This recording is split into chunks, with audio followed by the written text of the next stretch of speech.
Fams, welcome to another moment and today I just want to give you a very important clip on this xenophobia issue in South Africa. Please make sure you watch this from beginning to the end. I'm sure it will really help you. It will help someone around you, and do not forget to hit the share button after watching this. Today we'll be looking at xenophobia, Afrophobia, criminal opportunism, and self-hatred, which must stop. We'll dig a bit deep into the causes. We'll also prefer a possible way out. Now, xenophobia, basically I discussed a lot more about it in part 1. And I discussed when it started in South Africa and what it has done so far in South Africa. And I also made mention of this xenophobia attack in part 2, which I did some videos on what is actually going on in South Africa and in Nigeria at the moment. And for this Afrophobia, I know some people might not have heard it before, but I'm going to give you some just very brief meaning about it. Afrophobia, Afro itself means Africa, then phobia means fear. So when you say Afrophobia, it's just like saying fear of the Africans. Now, what exactly is the fear of South Africans over other African countries? Now, I will just briefly explain to you that the South Africans have fear of other Africans, or rather say, is actually happening right now. Other Africans are taking over so many of their jobs or their employment, taking over their women.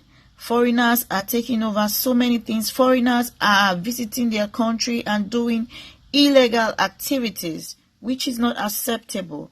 And that's why they're actually fighting. That's why they are kicking them out, whether alive or dead. So, but in this particular xenophobic attack that just occurred recently, many of the South African citizens are actually taking laws into their hands because they believe that that is just the right way of telling the government that they don't want foreigners to stay in their own country. The foreigners we are talking about is the blacks. So the killing is actually starting from the blacks. The killing is actually with the blacks. The fight is against with the blacks. And who are the blacks? The blacks are us. Black versus black. There must be a way out of this, and that's why I'm going to give you that in a bit. Now, I'll give you some instances that xenophobia actually occurred in some countries. You people may think this is just in South Africa, but I can bet you that xenophobic attack has been up and on in so many other African countries. Like in Ghana, there was destruction of farm, attack of native by some nomadic Fulani herdsmen, including their involvement in some robbery in Ghana. This happened in 2016, and which led to an attack from the Ghanaian, with these people. And another kind of xenophobic attack that I can really mention of now is the continuous illegal mining activities by some foreign nationals in some part of Ghana, and there was an attack right there. Also, we can also boil this down to where foreigners compete with citizens over employment. Now, this becomes a problem to the citizen when foreigners who legally or illegally come into their country to seek for jobs as employees, and then they now become competitors, and most times this causes a very huge differences within a country. This actually happened in Ghana in 1969. It also happened in Nigeria in 1983. And because of this, there were clashes, and Nigerians were like, Ghana must go. Ghana also, Nigerians should leave their country, which happened. So for this South African own, I must tell you that it's not just xenophobia. it's also Afrophobia, which I explained earlier in this video, then criminal opportunism and self-hatred. Now, when we look at Afrophobia, I'm going to really brief you because I watched a very short clip from a South African who made mention that Africans must go. And who are the Africans? We are the Africans, the blacks. So they don't want Africans because they believe that he made mention again that Africans are the one causing the illegal issues they're having in the country. Africans are taking up their jobs. Africans are taking over their businesses. Africans are taking over their women, which I'll come back to that. Now, in all of this, it's not just a particular country is totally African, and which triggered a lot of African country in retaliation. Retaliation is not the solution. Nigerians retaliated, Zambians retaliated by destroying and looting South African businesses in their own home country. This is not the solution. This should stop. It should stop.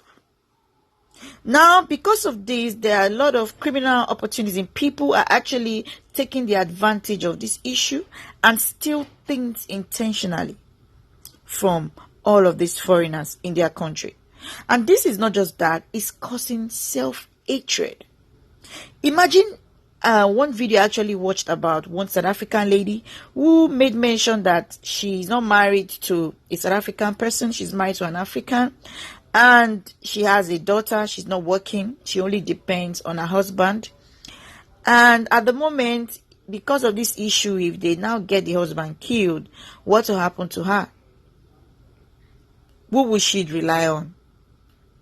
And in all of this, we need to find a possible way out, which I'll give you all in a bit, because all of these things are just boils down to poverty.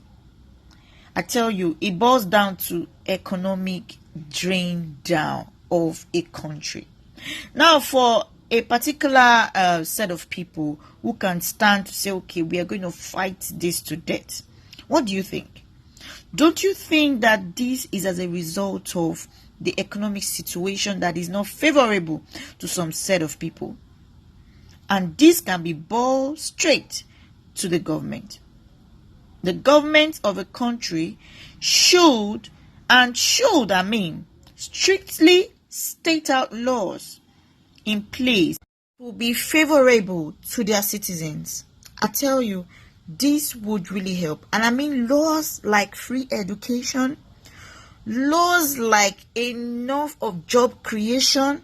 Because I tell you, when one is educated and when one is busy, you find things like this very hard. Trust me.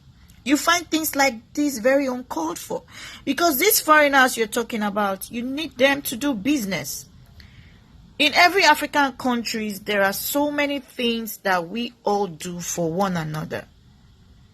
There's a purpose why we have ECOWAS, why we have African Union. There's a purpose why we have World Economic Summit. Just because we want to make business much more easier for us. And that's why it is good that education becomes the key. Let there be free education without a dime. Let there be benefits a lot of citizens will get. Being educated, being a citizen of a country, and before you know it, people will start changing their mindset. Because all of these xenophobia, Afrophobia, criminal opportunism, they are all boils down to self-hatred. They are all boils down to frustration. They are all boils down to depression. And the only solution, like I mentioned, is this. Because this will help to reduce the fear, the envy, and hatred of foreign investors by the local investors. This is number one. And number two that I want to mention, there should be strong immigration laws in every country. And this will address every issue of somebody is in your country, a foreigner is in your country and doing illegal things. I tell you, there should be strong laws standing that if you do this, you will face this squarely. So far, you are an immigrant in this country. There should be strong immigration laws backing this up. And for those who are going into the country illegally, every country should have a way of getting them back to Nigeria.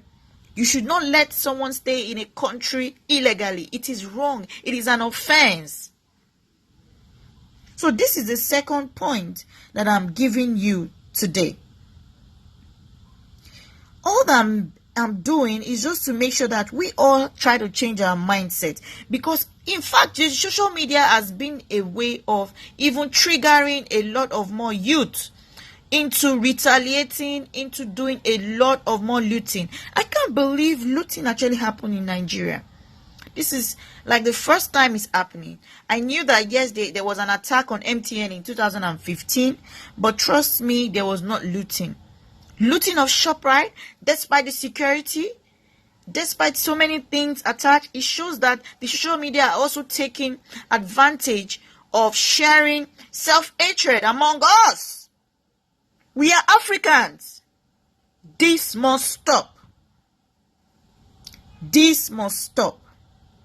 Now, the third thing I want to bring up today is both the leaders and the NGOs that are based right here in South Africa, Nigerian, Zambia, and other African countries.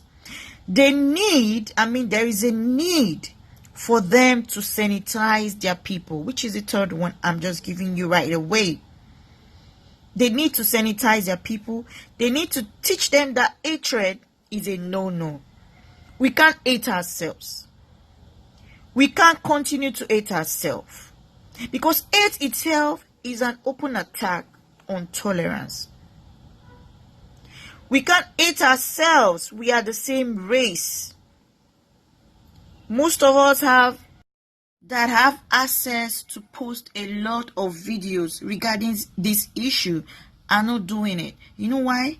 Because even the media have their own way of triggering anger, hatred among other Africans.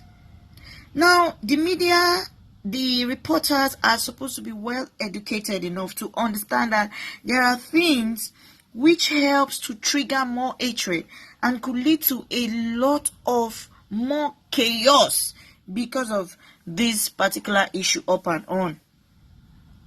And that's where you hear people say, oh, I find myself wanting to act. I find myself wanting to show support for the victims. I found myself wanting to demonstrate my anger and sorrow over the killing of the innocent foreigners in this country and all of this. So we all need to look at a possible way out. Now, we've made mention of very strong 3 reasons why we should do this. Now, I'll give you the last one. And the last one is reaching out to churches, schools, clubs, and civic groups. And using that means to organize and spread a very peaceful move to other citizens of your country. All of these are very good environment to spread to them that hatred is not the solution. While I mentioned the first one was government, so take note, government at the beginning, they are the leaders, they are the ones that can actually state out things that could help these people. They are the ones that could say, yes, if we do this, this thing will reduce. Now, this is the last one. The churches, the schools, club, and civic groups can help to solve this hatred issue. Can help to solve this self-hatred. You know, when I mean self-hatred, we are blacks, we are one, we are the same. Our skin is the same. Our hair texture is the same. So we are one. So we are fighting ourselves. But if from the churches, the schools, the clubs, and other civic groups are standing and say, see my people, this is wrong. Hate is a crime. Let's create opportunity where we all can tolerate one another. We all should stay in peace. We all should enjoy what the government is now doing. Which we all should be like one that we are. We all are Africans. Now, when this keep pushing and the government are doing their own part, what do you think could be happening to the country? Everything will be moving smooth. Now that I've been able to give you all of this, if you have more possible way out, please drop them below. If you have questions, if you have things you want to really discuss under this particular topic, please do not forget to drop it. It will really be very, very helpful to those that are connected to this channel. Do not forget to like this particular audio. Remember to also share it with people you know it could help. There are so many people out there who wish they can get solutions to this issue. You can spread it, share it with your government friends, your father, your uncles, your government officials. Let them get to see all of this. Thank you all, and I love you. Bye-bye.